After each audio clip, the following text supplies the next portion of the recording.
Javonte Williams is a top 10 running back heading into the National Football League in his second season. We take a look at maybe where he can contribute in a bigger way here in 2022, and we compare him against some of the NFL's best on today's brand new episode, Locked on Broncos. You are Locked on Broncos, your daily Denver Broncos podcast, part of the Locked on Podcast Network. Your team every day.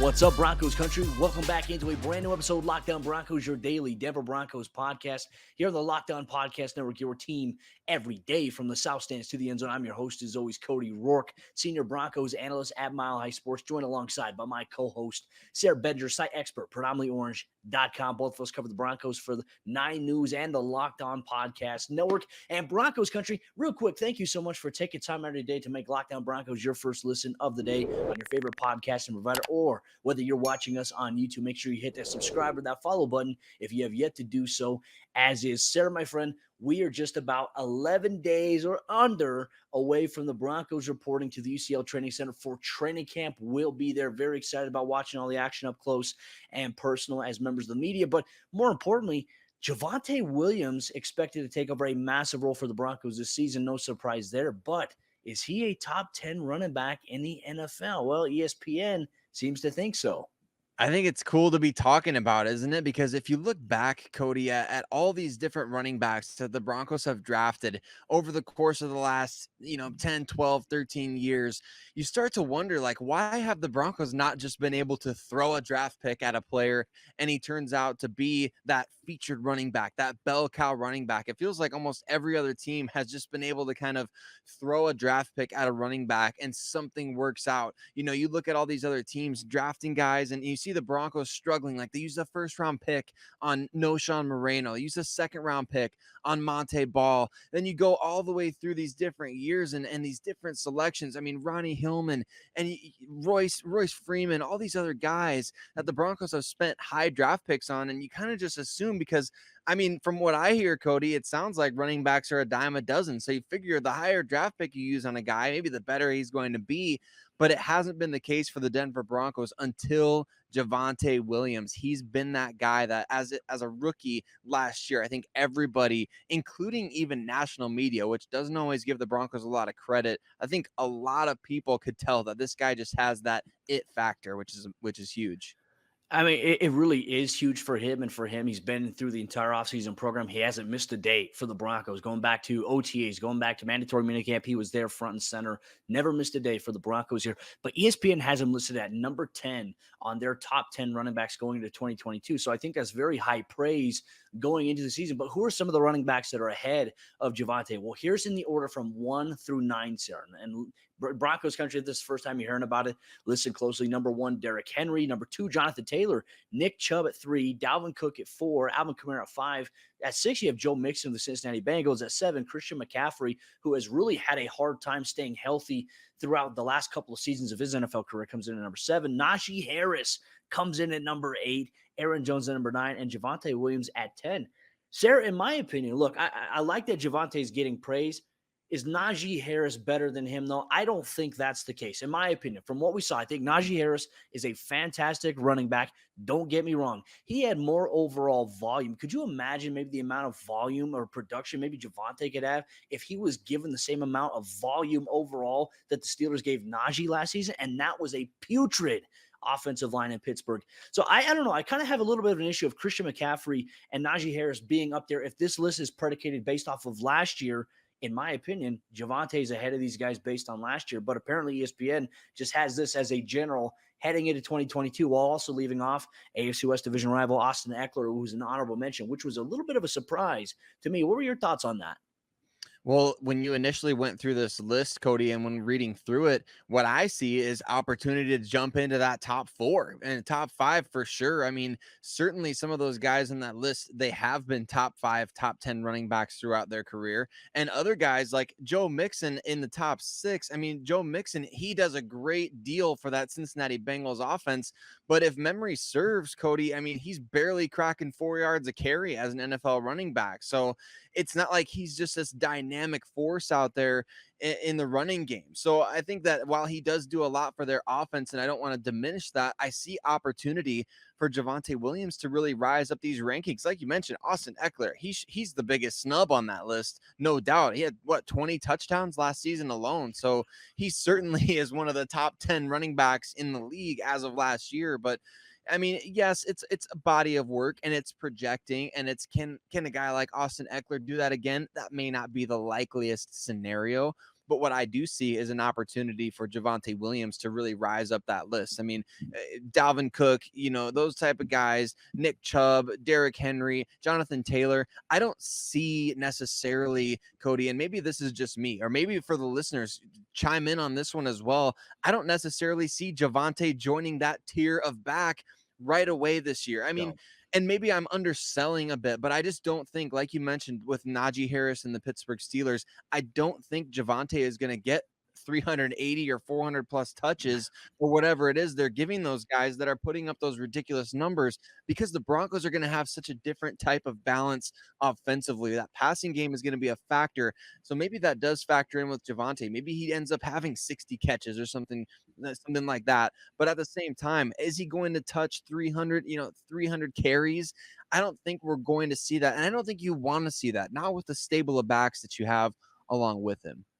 I'm going to leave a bold projection right here why I believe Javonte Williams will be a top 10 running back in 2022. I think he's going to have 13 plus total touchdowns in 2022, whether it be, majority of them on the rushing game, whether they come through the receiving department. I think that we're going to see him have double-digit touchdowns this upcoming season, especially with his utilization. We're expecting to see a little bit of a bump up, but not much change is coming from how the Broncos plan to utilize both he and Melvin Gordon. We'll tell you a little bit more about Melvin Gordon and why we think that he is in the perfect role right now as an underdog in the Broncos running back room coming up here in just a moment. But before we do that, let me tell you about our good friends over there at betonline.net. Betonline.net is your number one source for all your sports betting needs and information this upcoming season. You can find all the latest sports developments, league reviews, news, including Major League Baseball, NFL futures, MMA, boxing, and golf. They have all the action in one place at betonline.net. Plus, they are your continued source for all your sports wagering information, including live betting, esports, and more. They also remain the best spot for all your sports scores and news this upcoming season. So head to the website today or use your mobile device to learn more about the trends and the action at betonline.net. BetOnline, where the game starts.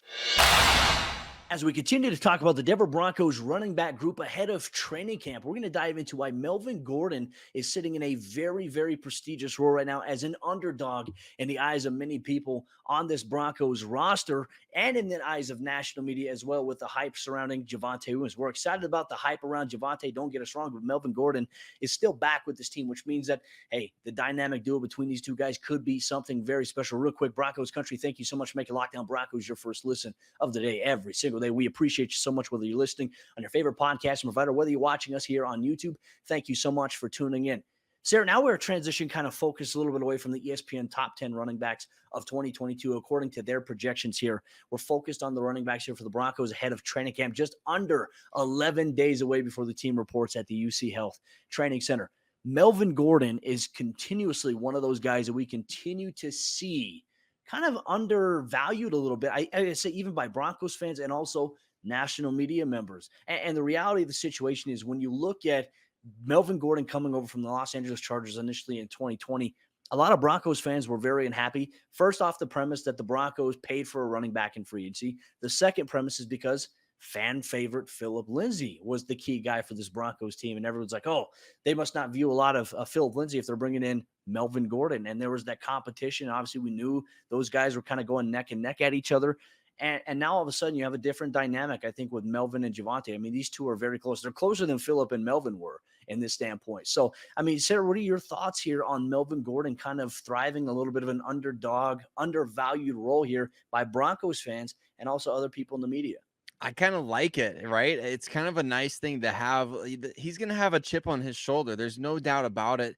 And unfortunately, part of that is coming from the noise from Broncos Country, which is both sad and pathetic. Let's just be honest about it for a second here. It's sad that, fans haven't truly fully embraced Melvin Gordon. I kind of feel, Cody, like is Melvin Gordon's time in Denver kind of being treated by Broncos fans a little bit like Adrian Peterson when he was with like Washington and Detroit and those type of, I mean, people don't think that he's capable of being as effective as I think he really is. And we saw last season, like, Melvin Gordon's speed is better than ever. He had one of the top 10 plays last year in terms of speed, or top 20 or something like that, in terms of the miles per hour that he hit on the field in that first game of the season or second game of the season when he just blew by the entire New York defense. He's still got speed. He's still got power. And he was still the Broncos' better running back between the two guys, between the tackles last year. He was the guy that they relied on in those situations. And certainly his veteran experience helps. He's very good in all phases. He can pass protect. He can catch.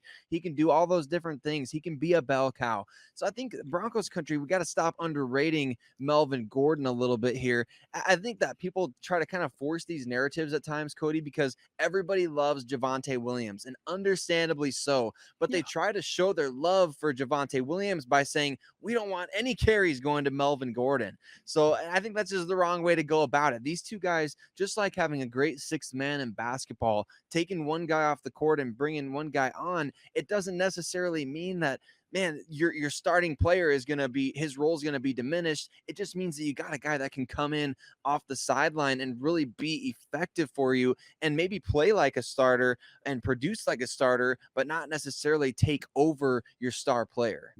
Well, and I can tell you this, if you look at it statistically for Melvin Gordon, I mean, he's averaging some of the best numbers of his career. When we talk about a rushing efficiency, you mentioned in between the tackles. I mean, he is a guy that is elusive. He gets through that first line of defense there, and he has one-on-ones against inside linebackers. He makes guys miss, and he's done that several times. I know one of the things we talked about with Javonte where he needs to grow a little bit is that, you know, you don't want him to have to get all these yards after contact. You want him to be able to get the handoff, run through the A or the B gap or the C gap, and get 4 or 5 yards before being hit. You want to see a little bit more of that from Javonte this upcoming season, but for Melvin as well too. Here's something else. I think the Broncos country expectation is that Javonte should get all the carries.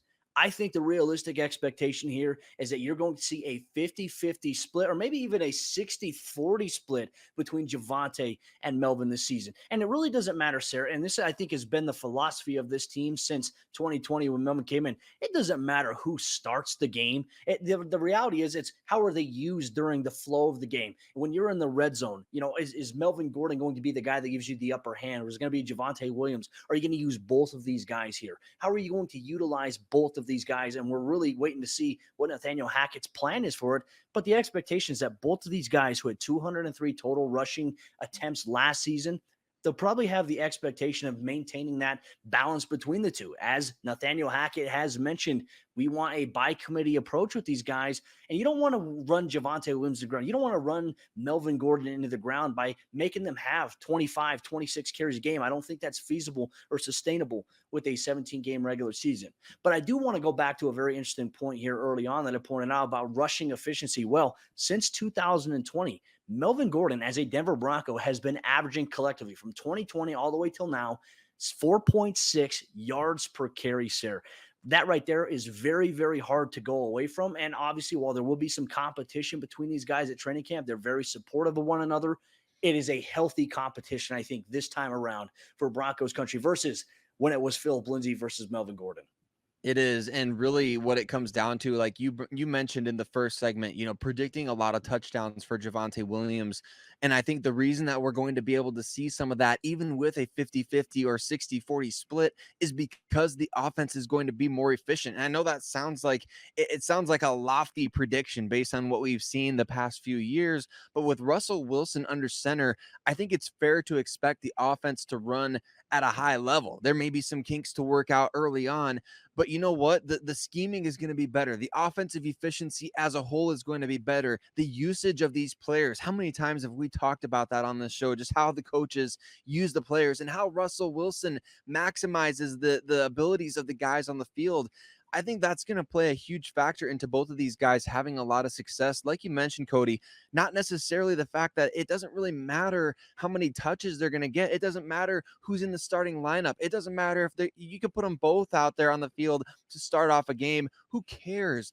What really matters is how they're being used over the course of the game. And what we don't want to see is games that go by where, remember last year Javonte had a couple of games that were under 10 carries, and we don't want Yeah. to see Oh that my. necessarily. You don't want to see him sacrificed at the expense of Melvin Gordon, but let's just say Melvin's out there he's going off for 150 and 3 touchdowns. Who cares if Javonte's touching the ball 5 times? Does anybody care if the Broncos are winning games and Melvin's the one that's getting 150 yards and 3 touchdowns versus Javonte Williams?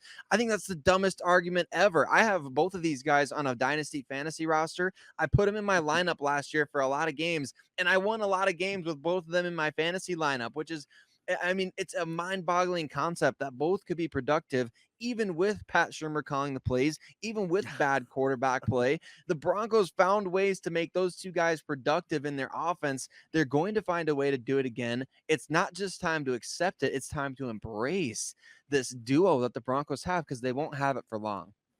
I agree with you. I think you make some very valid points, and I think it's spot on with kind of where the heart, I think, where I personally believe Broncos country needs to be, with embracing both of these guys and their strengths and what they bring to the table. And you said it perfectly. As long as the Broncos are winning games, who's going to care who gets more carries or more touches over on a game? Nobody will, because guess what, Broncos country? This team has not won many games for various years. Last year was the anomaly in a sense, and it still wasn't good enough. That goes to show what it's been like in Denver. So if it leads to more wins, I'm all for it. I know Broncos country for the most part is more for it. Let us know in the comment section down below what you think about Melvin Gordon, Javonte Williams this upcoming season. What would you do if you were head coach Nathaniel Hackett, offense coordinator Justin Outen? Well, Broncos country, coming up here in just a moment, we're going to talk about the other running backs inside the Broncos roster right now, particularly who will get the running back 3 job. There's 3 guys vying for the competition. Who do we believe will come out ahead at training camp? You get to that coming up here in just a moment. But before we do that, let me tell you about Dave, the sponsor of today's episode, Locked On Broncos. If you're living paycheck to paycheck or struggling to make ends meet, it can be really stressful when unexpected expenses come up. Now, Dave can help you get out of a pinch when you really need it. Dave is the banking app that can help you get up to $500 instantly with extra cash. That's more money to fill your tank, buy a wedding gift, or to catch up on bills. You can finally tackle those expenses that have been stressing you out without any hangups, and there's no interest and no credit check needed with Dave. Millions of people have already downloaded the Dave app to get the financial relief that they need with extra cash. So if you're in a pinch and you need some extra help, download Dave and think of it as a helping hand from future you. Download the Dave app from the App Store right now. That's DAVE. Sign up for an extra cash account and get up to $500 instantly. For terms and conditions, go to dave.com/legal. Instant transfer fees apply. Banking provided by Evolve, member FDIC. Your future you will thank you. Competition will heat up between the Denver Broncos running back room at training camp, but more so in particular at the running back 3 spot. When you have 2 guys like Javonte Williams and Melvin Gordon, if somebody goes down, you need to call up on someone that you can rely on. And there are a few names here in this Broncos locker room to keep an eye on here at training camp. Sayre and I are going to have you covered here with daily recaps of all things happening at Broncos camp beginning next week as the team reports on the 26th at the UCL Training Center. We have the media barbecue, and then the 27th, day 1 of training camp practice. Thank you once again, Broncos country, for making Locked On Broncos your first listen of the day. Sayre, for me, one of the areas I'm really looking forward to seeing this upcoming training camp next week, we're talking about Javonte and Melvin. They're going to be the focus of the running back position. But for me, I really want to see who's going to come up with that running back 3 spot between Mike Boone, Demarie Crockett, and Tyreek McAllister. Not to mention, maybe one of these guys will have a spot on the practice squad, as there are 16 spots coming into this upcoming season. You know, we look at Mike Boone. When Melvin Gordon got banged up a little bit last year, we saw Mike Boone step up against the Kansas City Chiefs. Looked really good in a limited sample size, but we didn't get to see enough volume or enough of a sample size, in my opinion, to say, okay, hey, Mike Boone is the clear-cut number 3 running back for this team, where you have Demarie Crockett, who had a really impressive preseason last year for the Broncos. And, you know, Mike Boone didn't get to participate much because of injury. Demarie Crockett did. And I tell you what, Crockett looked pretty dang good. It even led to him getting called up onto the active roster a couple times last season.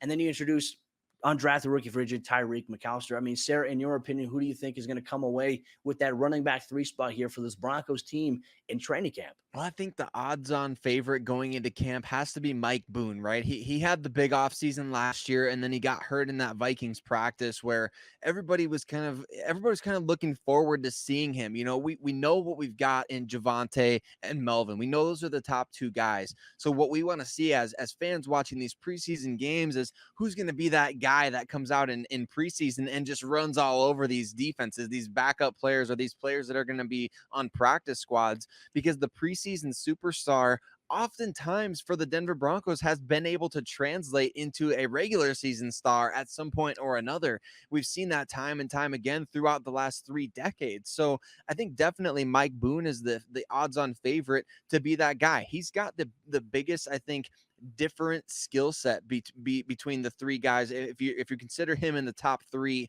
he's the biggest variant of this of that group potentially. He's got the combination of size and speed and vision to the outside. We saw that in a couple of preseason games that he played in, a regular season game against the Bears that he kind of dominated, and different things like that. So he's got the best combination, in my opinion, of experience slash speed slash size slash, obviously he's George Payton picked him from the Vikings and brought him over. That was one of the first Vikings players that he brought into Denver. So there's a connection there. But I think Demarie Crockett, Cody, I think we would be remiss to be sleeping on Demarie, because he was with this coaching staff for a brief time in Green Bay when he was a Packer for a little cup of coffee there. So he's got some familiarity, and I like this undrafted rookie as well. I like Tyreek McAllister. We've talked about him before.